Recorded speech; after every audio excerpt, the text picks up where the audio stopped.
ఏమా నీ పేరన్నా? జాను కదా, తెలుసు తెలుసు. ఫ్లాష్ బ్యాక్ లో క్యాచ్ చేసిన. నీకు సాంబార్ ఇష్టమే కదా?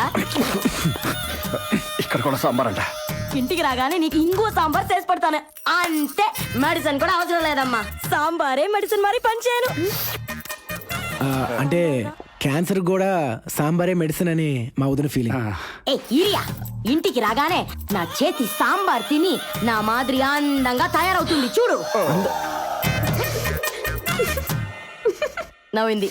హ్యాపీయా? హలో, జాను నాది. ఇప్పుడు దాకా అక్కడ ఉంది, ఇప్పుడు నుంచి ఇక్కడ ఉంటుంది. కాఫీ తాగపో. అరే పోయా.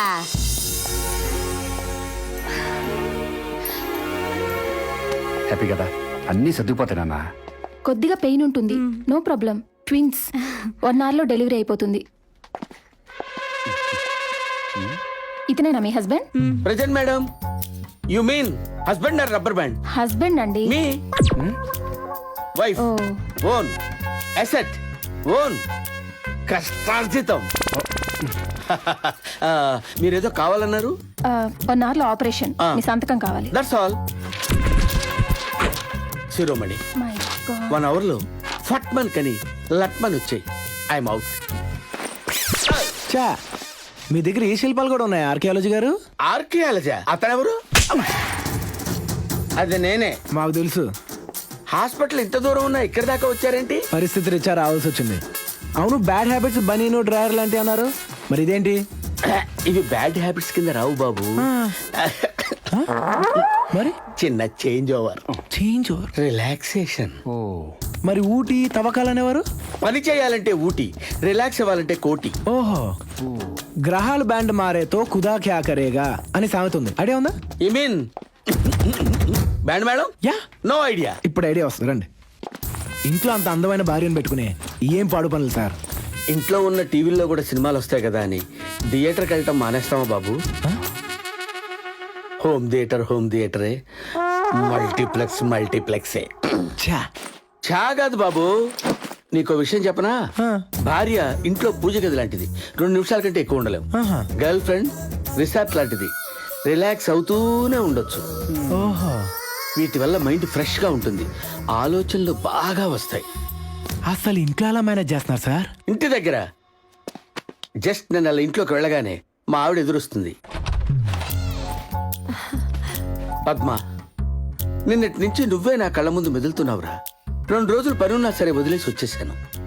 నిన్ను చూడగానే నా మనసు ప్రశాంతంగా ఉంది. అంతే, దెబ్బకి దానికి సోలం బాతిక. ఒక్క దెబ్బకి 4 కూరలు చేసి పెడతది. ఇంకొంచెం వేసుకోండి.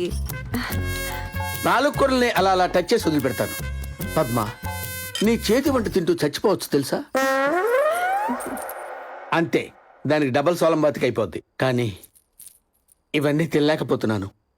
బయట పడేయాలంటే ప్రాణం ఒప్పటం లేదు పద్మ. మీరుండండి, మీరేం బాధపడకండి, నేను ఉన్నాను కదా. అన్ని గబ్బా గబ్బా గబ్బా గబ్బా గబ్బా గబ్బా తినేస్తే అది ఫట్, నేను ఫిట్. అది పడుకుంటుంది, నన్ను పడుకోనిస్తుంది.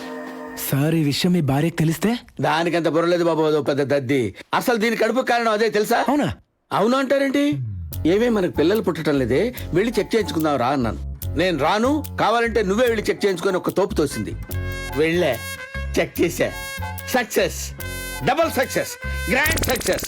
మీరు భగవద్గీత అట్టేసుకున్న బూతు బుక్ లా ఉన్నారండి. అట్టను చూసి అంచనా వేయటం మీ తప్పు. ఆహా. ఏదైనా తిరగేస్తే కదా తెలిసేది అది అట్ట రొట్ట అని. నాకంటూ ఓ టేస్ట్ ఉంది బాబు. ఓహో, ఆడదంటే కోటీలా కసకసలాడుతుండాలి గాని మా పద్మల ఎండు చేపకి చేరుగట్టినట్టు యా. పద్మ గారు, మీరు చేపకి చీర కట్టినట్టుంటారా? పద్మ, నువ్వు ఎప్పుడు వచ్చావు ఇక్కడికి? ఫస్ట్ నుంచి ఉంది. అంటే డిస్కషన్ అంతా విన్నదా? పోసుకొచ్చినట్టు. ఏమో ఏడస్తా ఉంటివి? ఊటీని కోటి పోతే వదులుతామా? దొరికింది గొర్రె. నేను ఎండి చేప, అది కసకస. నువ్వేమో టీవీ అంట, అదేమో థియేటర్ అంట.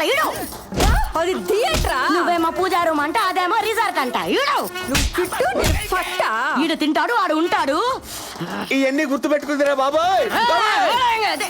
ఆగవే, నువ్వు కూడా వెంటబడి చెప్తాడు.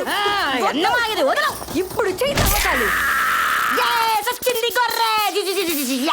అబ్బా నీ దగ్గర చాలా నేర్చుకోవాలి బాబు. సారీ సార్, నేనంత గొప్పవాణ్ణి కాను. అబ్బా ఆ, అబ్బా అబ్బా. అన్ని టెస్టులు చేయించుకోండి. ఆ? అలాగే